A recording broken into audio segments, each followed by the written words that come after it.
നമസ്കാരം. റാഫ്ടോക്ക് മലയാളത്തിലേക്ക് എവർക്കും സ്വാഗതം. ചെന്നൈയിലിട്ട് കേരള ബ്ലാസ്റ്റേഴ്സ് ചെന്നൈയെ തോൽപ്പിച്ചു. ആ കളിയിൽ എന്തൊരു പ്രകടനമാണ് മാന്ത്രികൻ അഡ്രിയാൻ ലൂണ നടത്തിയിരിക്കുന്നത്. ഓ, ക്യാപ്റ്റന്റെ പ്രകടനം, പ്ലെയർ ഓഫ് ദി മാച്ച് പുരസ്കാരം അദ്ദേഹത്തിന് തന്നെ ലഭിച്ചു. 2 അസിസ്റ്റുകൾ അദ്ദേഹത്തിന്റെ വകയായിരുന്നല്ലോ. ഒന്ന് ആദ്യ പകുതിയുടെ അവസാനം കോറുവിന് കൊടുത്ത അസിസ്റ്റ്, പിന്നെ കോമെ പെപ്രക്ക് കൊടുത്ത അസിസ്റ്റിനെ എന്തു പറഞ്ഞാൽ വിശേഷിപ്പിക്കേണ്ടത്. മനോഹരമായൊരു ബോള് പെനാൽറ്റി ബോക്സിലേക്ക് ഡെലിക്കേറ്റ് ആയ ഒരു ടച്ചിലൂടെ പെപ്രക്ക് അത് വലയിലേക്ക് എത്തിക്കാൻ സാധിച്ചത് ആ ഒരു ബോളിന്റെ ക്വാളിറ്റി കൊണ്ട് തന്നെയാണ്. അങ്ങനെ 2 അസിസ്റ്റുകൾ, ആ 2 അസിസ്റ്റുകളോടുകൂടി പുത്തൻ ചരിത്രം രചിച്ചിരിക്കുകയാണ്.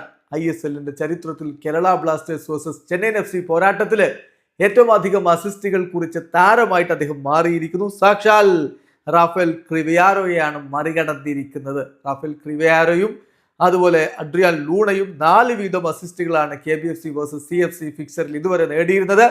ഇപ്പോഴിതാ 2 അസിസ്റ്റുകൾ കൂടി ഇവിടെ ഇന്നത്തെ മത്സരത്തിൽ കുറിച്ചതോടുകൂടി 6 അസിസ്റ്റുകൾ. സോ അദ്ദേഹം ഇപ്പോ ഏറ്റവും അധികം അസിസ്റ്റുകൾ നൽകിയിട്ടുള്ള all time top assist provider in this fixer, ആ റെക്കോർഡിലേക്ക് അഡ്രിയാൻ ലൂണ കടന്നുപോയിരിക്കുന്നു.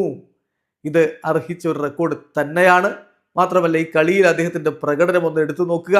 എന്തൊരു പെർഫോമൻസ് ആണ് അദ്ദേഹം നടത്തിയത്. 90 മിനിറ്റ് കളിച്ചു, 2 അസിസ്റ്റുകൾ, 67 ടച്ചുകൾ, 57 പാസുകളിൽ 48 എണ്ണവും ലക്ഷ്യത്തിലേക്ക്, 84% പാസിംഗ് ആക്യുറസി, 3 കീ പാസുകൾ, 2 ക്രോസുകൾ, 10 ലോങ് ബോളുകൾ, അതിൽ 6 എണ്ണം ലക്ഷ്യത്തിലെത്തി.